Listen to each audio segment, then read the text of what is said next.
बड़ी खबर पर आपको बता दें कि यूपी के फतेहपुर में मंदिर और मकबरे को लेकर विवाद गर्मा गया है। हिंदू संगठन मकबरे को शिवाजी या श्री कृष्ण जी का मंदिर बताने का दावा कर रहा है। मकबरे के पूजा पाठ करने पर भी अड़ा हुआ है। पुलिस के ने मकबरे की तरफ जाने वाले रास्तों पर बैरिकेडिंग कर दी है। हिंदू संगठन का दावा है कि नवाब अब्दुस समद का मकबरा दरअसल हजारों साल पुराना मंदिर पर बना है।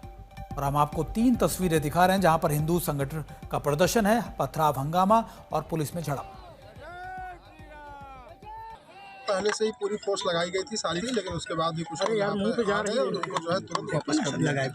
देखिए, अभी इस तरह का ऐसा कुछ नहीं आया है। कुछ लोग लाठी डंडा और पत्थर उठा रहे थे, लेकिन इस तरह के कोई हथियार की ऐसी कोई बात नहीं है। हाँ, हम लोग लगातार वीडियोग्राफी भी इसकी हुई है और ड्रोन से भी देखा गया है, और जो भी लोग इसमें जिम्मेदार हैं उनके ऊपर कार्रवाई की। फिलहाल यहाँ पर अभी अलग अलग समुदाय से काफ़ी संख्या में लोग आए थे, लेकिन एक एक करके उनसे सबसे बात की गई। उनको आश्वासन दिया गया कि किसी प्रकार से कानून व्यवस्था को प्रतिकूल रूप से प्रभावित नहीं होने दिया जाएगा। सब लोग आश्वासन को सुनकर धीरे धीरे करके चले गए हैं। अभी यहाँ पर कानून व्यवस्था की स्थिति सामान्य है। सर, जो लोग यहाँ पे माहौल बिगाड़ने का प्रयास किया, क्या उन लोगों पर कोई कार्रवाई होगी? अभी हमारी प्राथमिकता ये है सबसे पहले कि शांति व्यवस्था बनी रहे और लोगों में कॉन्फिडेंस रहे प्रशासन के प्रति। इसलिए हम लोगों से बातचीत भी कर रहे हैं और सभी लोगों ने यहाँ पर सरकारी अभिलेखों में क्या है यहाँ पर जो है इसके बारे में पूरे एक विस्तार में आपको रिपोर्ट देंगे। और इस बड़ी खबर पर हमारे साथ हमारे सहयोगी संतोष भी जुड़ गए। संतोष, हम ये बाइट सुनवा रहे थे अधिकारियों की वहां पर जो मौके पर मौजूद हैं। इस समय के ताजा हालात क्या हैं? किस तरीके की सुरक्षा व्यवस्था इस समय वहां की गई है?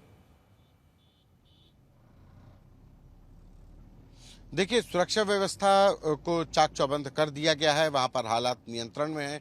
अधिकारी वहां पर पहुंचे और दोनों ही पक्षों से बात हो रही है।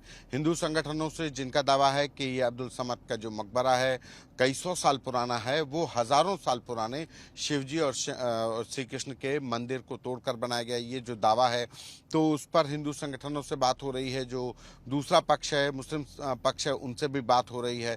और सबसे बड़ी बात कि वहाँ पर पूरे इलाके में जिस तरीके से सुबह हिंदू संगठन जब वहाँ पर झंडा फहराने के लिए, वहाँ पूजा पाठ करने के नाम पर जब ज्ञापन देने के बीच में कुछ लोग कहा जाए कि दौड़ लगा दी मकबरे की तरफ, जाने लगे जबरन बैरिकेडिंग तोड़ करके, तो वहाँ पर हालात बेकाबू हुए।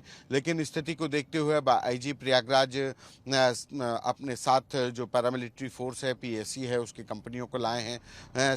दंगा नियंत्रण स्कीम लागू कर दी गई है। सेक्टर स्कीम के तहत सिक्योरिटी बढ़ा दी गई है। फतेहपुर का जो कोतवाली थाना क्षेत्र का जो शहरी इलाका है, वहाँ पर ये सेक्टर स्कीम लागू कर दी गई है। सेक्टर स्कीम, दंगा नियंत्रण स्कीम कहा जाए, दोनों ही स्कीमों के तहत पुलिस ने जो आसपास का पूरा इलाका है उसका कार्डन ऑफ किया हुआ है। लोगों के आने जाने में कोई पाबंदी नहीं है, लेकिन पुलिस बल की तैनाती बढ़ा दी गई है उस पूरे इलाके में और बैरिकेडिंग को और मजबूत कर दिया। लेकिन इतना जरूर है कि हालात को अभी काबू में कर लिया गया, लेकिन ये हालात पैदा क्यों हुए, ये बड़ा सवाल है। पुलिस का कहना है कि वो सिर्फ ज्ञापन देने का कार्यक्रम था, लेकिन उसके बाद कुछ लोगों ने उपद्रव फैला दिया जिससे ये स्थिति हुई। लेकिन अभी अफसरों का कहना है कि इस बिल्कुल देखिए संतोष, सबसे बड़ा सवाल ये है कि आखिरकार जब ये पहले से पुलिस को इन्फॉर्मेशन थी, जानकारी थी, तो आखिरकार इस तरीके से ये प्रदर्शन इतना उग्र कैसे हो गया और ऐसे उग्र प्रदर्शन में किस तरीके से पथराव हुए, ये भी तस्वीर हम अपने दर्शकों को दिखाई।